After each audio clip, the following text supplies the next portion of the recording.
தமிழொலி ஒரே பார்வையில் இன்றைய செய்திகளை உடனுக்குடன் தெரிந்து கொள்ள தமிழொலி யூடியூப் தளத்தை சப்ஸ்கிரைப் செய்து இந்த வீடியோ பிடிச்சிருந்தா லைக் பண்ணுங்க, கமெண்ட் பண்ணுங்க, ஷேர் பண்ணுங்க, மறக்காம கீழே இருக்கிற பெல் ஐகானை கிளிக் பண்ணுங்க. தமிழொலி சொந்தங்களுக்கு வணக்கம். இன்றைய நாளுக்கான மதிய நேர பிரதான செய்திகள். முதலில் தலைப்புச் செய்திகள். வடக்கு கிழக்கு மக்களுக்கு விடுக்கப்பட்ட எச்சரிக்கை, மக்களை அவதானம். மேல் மாகாணத்தில் பெரும் அச்சுறுத்தலாகும் டெங்கு, 35,000 பேர் பாதிப்பு. நீர்கொழும்பு சிறை மோதல், 24 பேரின் பிரேத பரிசோதனை முடிவுகள் வெளியீடு. மஹிந்த குடும்பத்திற்கு தொடரும் சிக்கல், ஜோஷிதவை காட்டிக் கொடுத்த முன்னாள் ஜனாதிபதியின் மகன். ஜனாதிபதி அதிகாரிகளுக்கு வழங்கியுள்ள முக்கிய அறிவுறுத்தல். நீர்கொழும்பு சிறைச்சாலை மோதல் விசாரணைகள் சிஐடிக்கு மாற்றம். வீடொன்றில் மர்மமாக உயிரிழந்த இளம்பெண், போலீசார் வெளியிட்ட தகவல். இலங்கையை உலுக்கிய நீர்கொழும்பு சிறைச்சாலை கலவரம். யாழில் தொடருத்தின் முன் பாய்ந்த குடும்பஸ்தர் உயிர்மாய்ப்பு.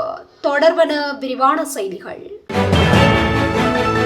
வடக்கு, கிழக்கு மற்றும் தெற்கு மாகாணங்களின் பல மாவட்டங்களில் இன்று வெள்ளிக்கிழமை வெப்பமான வானிலை நிலவும் என வளிமண்டலவியல் திணைக்களம் எச்சரிக்கை விடுத்துள்ளது. அதன்படி மனித உடலால் உணரப்படும் வெப்பத்தின் அளவான வெப்ப குறியீடு இன்று பகல் வேளையில் குறிப்பிட்ட சில மாவட்டங்களில் எச்சரிக்கை மட்டத்தை எட்டக்கூடும் என தெரிவிக்கப்பட்டுள்ளது. அதன்படி வடமாகாணத்தில் யாழ்ப்பாணம், கிளிநொச்சி, முல்லைத்தீவு, வவுனியா, கிழக்கு மாகாணத்தின் மட்டக்களப்பு, அம்பாறை, ஊவா மாகாணத்தின் மொனராகலை, தென் மாகாணத்தின் ஹம்மாந்தோட்டை போன்ற மாவட்டங்களின் சில இடங்களில் இந்த வெப்பநிலை அதிகரிப்பு எதிர்பார்க்கப்படுகின்றது. சூரிய ஒளியில் நீண்ட நேரம் நேரடியாக வேலை செய்வதாலும் வெளியில் நடமாடுவதாலும் அதிக சோர்வு மற்றும் தசைப்பிடிப்பு ஏற்பட வாய்ப்புள்ளது. எனவே பொதுமக்கள் தங்களை பாதுகாத்துக் கொள்ள பின்வரும் முன்னெச்சரிக்கை நடவடிக்கைகளை பின்பற்றுமாறு கேட்டுக் கொள்ளப்படுகின்றார்கள். அதாவது, சூரிய ஒளியில் நீண்ட நேரம் நேரடியாக வேலை செய்வதாலும் வெளியில் நடமாடுவதனையும் அதிக சோர்வு ஏற்படும் போதும் ஓய்வெடுத்துக் கொள்ளுமாறும் கேட்டுக் கொள்ளப்பட்டுள்ளார்கள். மேல் மாகாணத்தில் இருந்து பதிவாகும் டெங்கு நோயாளர்களின் எண்ணிக்கை 35,000 என்ற எல்லையை நெருங்கியுள்ளதாக தேசிய டெங்கு ஒழிப்பு பிரிவு தெரிவித்துள்ளது. இந்த ஆண்டில் இதுவரையான காலப்பகுதியில் நாடு முழுவதும் பதிவாகியுள்ள ஒட்டுமொத்த டெங்கு நோயாளர்களின் எண்ணிக்கை 66,064 ஆகும். இதேவேளை இன்றைய தினம் வரை பதிவாகியுள்ள டெங்கு மரணங்களின் எண்ணிக்கை 46ஆக உயர்வடைந்துள்ளது. இந்த வருடத்தில் ஹம்பஹா மாவட்டத்தில் 13,556 நோயாளர்களும், கொழும்பு மாவட்டத்தில் 13,355 நோயாளர்களும், மாத்தறை மாவட்டத்தில் 4,699 நோயாளர்களும் மற்றும் களத்துறை மாவட்டத்தில் 4,425 நோயாளர்களும் அடையாளம் காணப்பட்டுள்ளதாக தேசிய டெங்கு ஒழிப்பு பிரிவு மேலும் தெரிவித்துள்ளது. நீர்கொழும்பு சிறைச்சாலையில் கடந்த ஜூலை 5 மற்றும் 6 தேதிகளில் இடம்பெற்ற வன்முறை மோதலின் போது உயிரிழந்த சிறைச்சாலை அதிகாரிகள் மீது மிகவும் கொடூரமான தாக்குதல்கள் நடத்தப்பட்டிருந்தமை பிரேத பரிசோதனை அறிக்கைகள் மூலம் தெரியவந்துள்ளது. மரண பரிசோதனை அறிக்கைகளின்படி தலைப்பகுதியில் ஏற்பட்ட கடுமையான காயங்களே சில அதிகாரிகளின் உயிரிழப்பிற்கு காரணமாக இருந்துள்ளதாக உறுதிப்படுத்தப்பட்டுள்ளது. இந்த சம்பவத்தில் உயிரிழந்த சிறைச்சாலை அதிகாரிகள் மற்றும் கைதிகள் உட்பட 24 பேரின் பிரேத பரிசோதனைகள் மருத்துவர் சுஜீவ விக்ரமராயக்க தலைமையிலான 5 பேர் கொண்ட விசேட நீதிமன்ற மருத்துவ குழுவினரால் மேற்கொள்ளப்பட்டுள்ளது. பரிசோதனை முடிவுகளின்படி 14 பேர் துப்பாக்கி சூட்டு காயங்களாலும் 9 பேர் கொடூரமான தாக்குதல்களாலும் உயிரிழந்துள்ளதாக கண்டறியப்பட்டுள்ளது. மேலும் ஒருவரின் மரணம் தொடர்பான இறுதி தீர்ப்பு இதுவரை வெளியிடப்படாமல் திறந்த நிலையில் வைக்கப்பட்டுள்ளது. இதற்கிடையில் கொழும்பு தேசிய வைத்தியசாலையின் தீவிர சிகிச்சை பிரிவில் சிகிச்சை பெற்று வந்த சிறைச்சாலை காவலர் ஒருவர் உயிரிழந்தமை தொடர்பான தகவல்கள் நேற்று மாளிகாகந்த நீதவான் நீதிமன்றத்தில் அறிவிக்கப்பட்டுள்ளது. அவருக்கான மரண பரிசோதனை தொடர்பான சாட்சியங்களும் நிறைவடைந்துள்ளதாக தெரிவிக்கப்பட்டுள்ளது. நீர்கொழும்பு வைத்தியசாலையில் வைக்கப்பட்டிருந்த 28 சடலங்களில் 24 பேரின் பிரேத பரிசோதனைகள் நிறைவடைந்து அவை உறவினர்களிடம் ஒப்படைக்கப்பட்டுள்ளது. மீதமுள்ள 4 சடலங்களுக்கான பரிசோதனைகள் தொடர்ந்து நடைபெற்று வருகின்றன. அந்த நாள் வரையில் இந்திய பிரஜை ஒருவரும் அடங்குவதாக அதிகாரிகள் மேலும் தெரிவித்துள்ளனர். முன்னாள் ஜனாதிபதி மஹிந்த ராஜபக்ஷவின் மகன் ஜோஷித ராஜபக்ஷவிற்கு எதிராக கொழும்பு மேல் நீதிமன்றத்தில் பண மோசடி தடுப்பு சட்டத்தின் கீழ் தாக்கல் செய்யப்பட்டுள்ள வழக்கு நேற்று விசாரணைக்கு எடுத்துக் கொள்ளப்பட்டது. இதன்போது இந்த வழக்கில் சாட்சியம் அளித்த மூவர் பல முக்கிய தகவல்களை வெளிப்படுத்தியுள்ளனர். இந்த வழக்கில் சாட்சியம் அளித்த ஜசாரா அபேநாயக்க வழக்குக்கு காரணமாக உள்ள தெஹிவளை மிகுந்து மாவட்டத்தில் அமைந்துள்ள வீட்டிற்கு நான் சென்றிருக்கின்றேன். நானும் ஜோஷித ராஜபக்ஷவும் திருமணம் செய்து கொண்டு அந்த வீட்டில் குடியேற திட்டமிட்டிருந்தோம். அந்த வீடு ஜோஷித ராஜபக்ஷவினாலேயே நிர்மாணிக்கப்பட்டது என்பது எனக்கு தெரியும். வீடு நிர்மாணிக்கப்பட்ட காலத்தில் ஜோஷித கடற்படையில் பணியாற்றியதுடன் சிஎஸ்என் அலைவரிசையின் பணிகளுக்கும் உதவி வந்தார் என குறிப்பிட்டுள்ளார். பிரதிவாதி சார்பில் முன்னிலையான ஜனாதிபதி சட்டத்தரணி சம்பத் மெண்டிஸ் எழுப்பிய குறுகு கேள்விகளுக்கு பதிலளிக்கையில் அந்த வீடு பல அறைகளை கொண்ட மிகப்பெரிய மாளிகை என்று குறிப்பிட்டார். வழக்கின் மற்றொரு சாட்சியான காணி உரிமையாளர் லூஷன் ரத்நாயக்க நீதிமன்றத்தில் சாட்சியம் அளிக்கையில் ரத்மலான கெஹட்டிய வீதியில் அமைந்துள்ள தனது 31 பேச்சு காணியை விற்பனை செய்வதற்காக தனது நண்பரான வசந்தகுமார ஜாயசூரியவிடம் ஒப்படைத்தேன். பின்னர் வசந்தகுமார கொள்வனவு செய்வதற்கு ஒருவரை அழைத்து வந்தார். ஆனால் அவர் யார் என்று எனக்கு தெரிவிக்கப்படவில்லை. பின்பு 34.5 மில்லியன் ரூபாவிற்கு ராஜகிரியவில் உள்ள வங்கியில் காணி விற்பனைக்கான உறுதிப்பத்திரம் கையெழுத்திடப்பட்டது. எனது வங்கி கணக்கில் பணம் வைப்பிலிட்ட பின்னரே உறுதி பத்திரத்தில் கையெழுத்திட்டேன். அந்த பணத்தை யார் வைப்பிலிட்டார்கள் என்று எனக்கு தெரியாது. எனினும் உறுதிப்பத்திரத்தில் வாங்குபவராக டேசி ஃபொரட்ஸ் என்ற பெண்ணின் பெயர் குறிப்பிடப்பட்டிருந்தது. மேலும் இந்த காணியை விற்பனை செய்வதற்கு 2 ஆண்களுக்கு முன்னதாக வீட்டில் உள்ள பொருட்களை விற்பனை செய்வதற்காக நடத்தப்பட்ட கராஜ் சேல் ஒன்றின் ஜோசித்த தனது காதலியுடன் அந்த வீட்டிற்கு வந்திருந்தார் என குறிப்பிட்டுள்ளார். சம்பவம் குறித்து 3வது சாட்சியாக முன்னிலையான வசந்தகுமார ஜாயசூரிய ஜசாரா அபேநாயக்க எனது உறவினர் மகள் அவரும் ஜோசிதவும் மோதிரம் மாற்றிக்கொண்டு நிச்சயதார்த்தம் செய்து கொண்டனர். லூஷன் ரத்நாயக்கவின் காணியை வாங்குவது தொடர்பாக ஜோஷித என்னிடம் கலந்துரையாடி அதை வாங்குவதற்கு விருப்பம் தெரிவித்தார். அதற்கமைய ராஜகிரிய வங்கியில் உறுதிப்பத்திரங்கள் கையெழுத்திடப்பட்டது.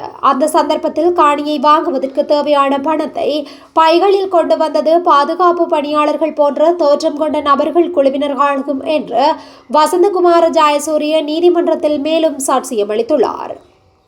வரும் சீர்திருத்தங்களுக்கும் அப்பால் சென்று இந்த நாட்டின் சுகாதார சேவையை சர்வதேச மட்டத்தில் தரமான நிலைக்கு உயர்த்துவதே அரசாங்கத்தின் நோக்கமாகும் என்றும் அதற்கு தேவையான நிதியை ஒதுக்கீடு செய்வதற்கு அரசாங்கம் தயாராக உள்ளதென்றும் ஜனாதிபதி அனுரகுமார திசாநாயக்க வலியுறுத்தியுள்ளார். சுகாதாரம் மற்றும் வெகுசன ஊடக அமைச்சிற்கு 2026ஆம் ஆண்டில் ஒதுக்கப்பட்ட வரவு செலவு திட்ட ஒதுக்கீட்டுகளின் கீழ் நடைமுறைப்படுத்தப்படும் திட்டங்களின் முன்னேற்றத்தை மீளாய்வு செய்வதற்கும் 2027ஆம் ஆண்டுக்கான வரவு செலவு திட்ட முன்மொழிவுகள் குறித்தும் நேற்று ஜனாதிபதி அலுவலகத்தில் நடைபெற்ற கலந்துரையாடலின் போதே ஜனாதிபதி இவ்வாறு தெரிவித்துள்ளார். ஆரம்ப சுகாதார சேவையை பலப்படுத்துவதற்காக ஆரோக்கிய நல்வாழ்வு சேவை மையங்களை அமைக்கும் வேலை திட்டத்தின் முன்னேற்றம் குறித்து இதன்போது கலந்துரையாடப்பட்டதுடன் ஆரம்ப சுகாதார சேவையை பலப்படுத்துவதில் அதிக கவனம் செலுத்துமாறு அதிகாரிகளுக்கு ஜனாதிபதி அறிவுறுத்தியுள்ளார். சுகாதாரம் மற்றும் வெகுசன ஊடக அமைச்சின் கீழுள்ள ஒவ்வொரு பிரிவினராலும் 2026 வரவு செலவு திட்ட ஒதுக்கீட்டின் கீழ் நடைமுறைப்படுத்தப்பட்டுள்ள திட்டங்களின் முன்னேற்றம் குறித்து இதன்போது தனித்தனியாக ஆராயப்பட்டதுடன் 2027ஆம் ஆண்டுக்கான நிதி ஒதுக்கீட்டு தேவைகள் குறித்தும் கலந்துரையாடப்பட்டது. இந்த நாட்டின் சுகாதார சேவையின் தரத்தை மேம்படுத்துவதற்காக விஞ்ஞான அடிப்படையிலான மூலோபாய முன்மொழிவுகளை விரைவாக சமர்ப்பிக்குமாறும் அதிகாரிகளுக்கு ஜனாதிபதி இதன்போது அறிவுறுத்தினார். மேலும் வைத்தியசாலை கட்டமைப்பிற்குள் மேற்கொள்ளப்பட வேண்டிய புதிய தொழில்நுட்ப மாற்றம் குறித்தும் இங்கு விசேட கவனம் செலுத்தப்பட்டதுடன் தொழில்நுட்ப ரீதியாக மேம்படுத்தப்பட்ட வசதிகளை நாடளாவிய ரீதியில் உள்ள மக்கள் பெறக்கூடிய வகையில் நிறுவுவதன் மூலம் சுகாதார சேவையின் தரத்தை அடுத்த கட்டத்திற்கு உயர்த்த முடியும் என்றும் ஜனாதிபதி சுட்டிக்காட்டியுள்ளார்.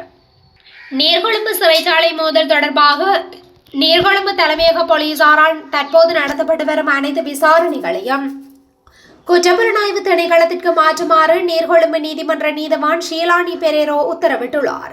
குற்றப்புலனாய்வு திணைக்களம் நீதிமன்றத்தில் அறிக்கை மூலம் விடுத்த கோரிக்கையை கருத்தில் கொண்டு நீதவான் இந்த உத்தரவை பிறப்பித்துள்ளார்.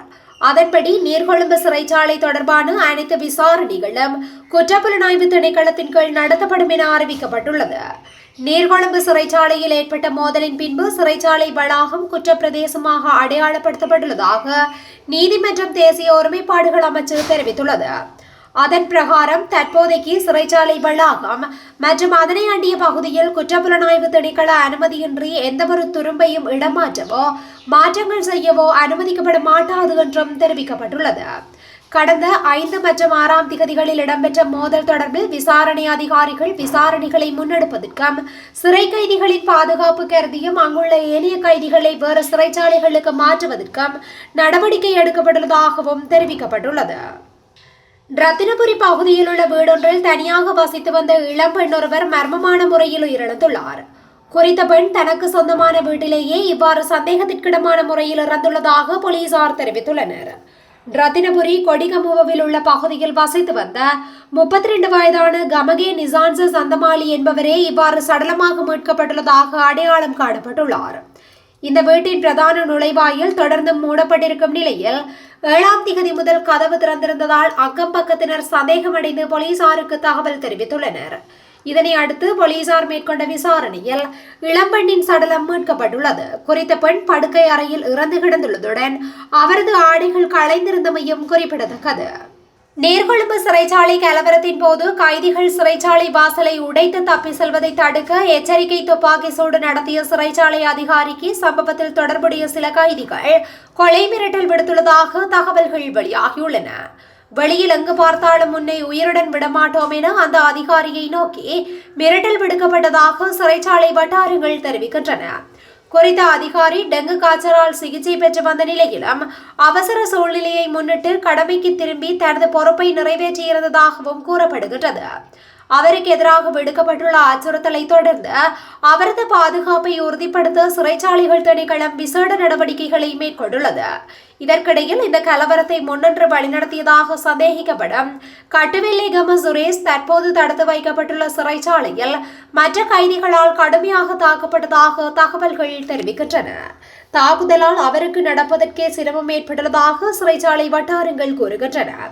ஆரம்பகட்ட விசாரணைகளில் கட்டுவெல்லகமே சுரேஷ் உள்ளிட்ட 13 பேர் இணைந்து இந்த கலவரத்தை முன்கூட்டியே திட்டமிட்டுள்ளதாக விசாரணை அதிகாரிகள் கண்டறிந்துள்ளமை குறிப்பிடத்தக்கது. யாழ்ப்பாணத்தில் நோயின் வீரியம் தாங்க முடியாத இளம் குடும்பஸ்தர் ஒருவர் தவறான முடிவெடுத்து தொடருந்தின் முன்பு பாய்ந்து உயிர் மாய்த்துள்ளார். யாழ் மாவட்ட செயலகத்திற்கு அருகிலுள்ள தொடருந்து கடவையில் நேற்று மாலை இந்த சம்பவம் இடம்பெற்றுள்ளது. கொழும்புத்துறையை சேர்ந்த 42 வயதான தங்கவடிவேலு பிரபாகரன் என்ற 3 பிள்ளைகளின் தந்தையே இவ்வாறு உயிரிழந்துள்ளார். இதுகுறித்து மேலும் தெரிய வருகையில் குறித்த நபர் புற்றுநோய் வியாதியால் பாதிக்கப்பட்டு நீண்டகால சிகிச்சை பெற்று வந்துள்ளார். இந்த நிலையில் நோயின் வீரியம் தாங்க முடியாமல் யாழ் மாவட்ட செயலகத்திற்கு அருகிலுள்ள தொடருந்து கடவைக்கு சென்று அனுராதபுரத்தில் இருந்து வந்த யாழ்ராணி தொடருந்தின் முன் பாய்ந்து உயிரை மாய்த்துள்ளார். பின்பு அவரது சடலமானது யாழ்ப்பாணம் தொடருந்து நிலையத்திற்கு தொடருந்தில் எடுத்து செல்லப்பட்டு பின்பு உடற்கூற்று பரிசோதனைகளுக்காக யாழ்ப்பாணம் போதனா வைத்தியசாலைக்கு கொண்டு செல்லப்பட்டது. அவரது சடலம் மீதான மரண விசாரணைகளை திடீர் மரண விசாரணை அதிகாரி நமசிவாயம் பிரேம்குமார் மேற்கொண்டுள்ளமை குறிப்பிடத்தக்கது. இத்துடன் இன்றைய நாளுக்கான மதிய நேர பிரதான செய்திகள் நிறைவடைகின்றன. தொடர்ந்தும் இதுபோன்ற செய்திகளை உடனுக்குடன் அறிந்து கொள்ள தமிழொலியுடன் இணைந்திருங்கள். நன்றி, வணக்கம். தமிழொலி ஒரே பார்வையில் இன்றைய செய்திகளை உடனுக்குடன் தெரிந்து கொள்ள தமிழொலி யூடியூப் தளத்தை சப்ஸ்கிரைப் செய்து கொள்ளுங்கள். இந்த வீடியோ பிடிச்சிருந்தா லைக் பண்ணுங்க, கமெண்ட் பண்ணுங்க, ஷேர் பண்ணுங்க. மறக்காம கீழே இருக்கிற பெல் ஐகானை கிளிக் பண்ணுங்க.